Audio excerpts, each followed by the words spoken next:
these, the spices that we add.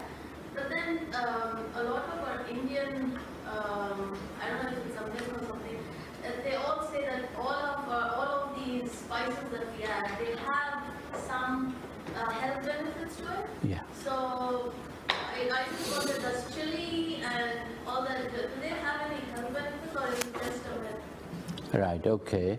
So the first part of your question is, the Prophet ﷺ, did they used to use spices? Yeah.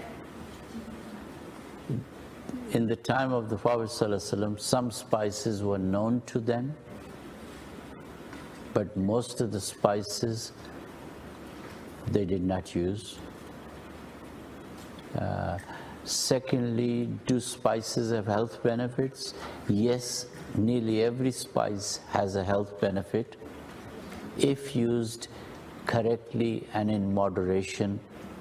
They do.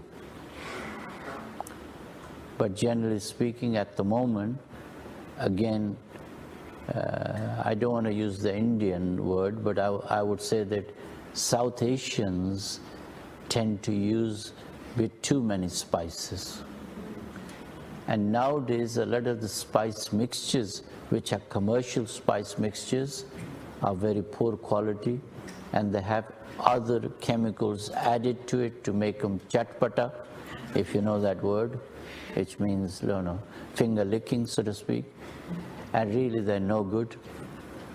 So part of the encouragement we give to our students, that on the initial course we actually get them to buy raw spices so they can identify them, and then we get them to work with those spices by hand in mortar and pestle, so they discover the quality, the smell, what it is, and they learn each spice, and they learn to develop a deeper understanding of the spices, and then we give them ways of mixing those spices so they have few formulations, they don't need too many, and then they can cook from 2 or 3 spice formulations most of the dishes.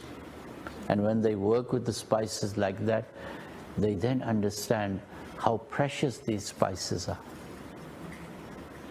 And they learn how to use the spices both in cooking but also in teas, and how to maintain their own and their family health.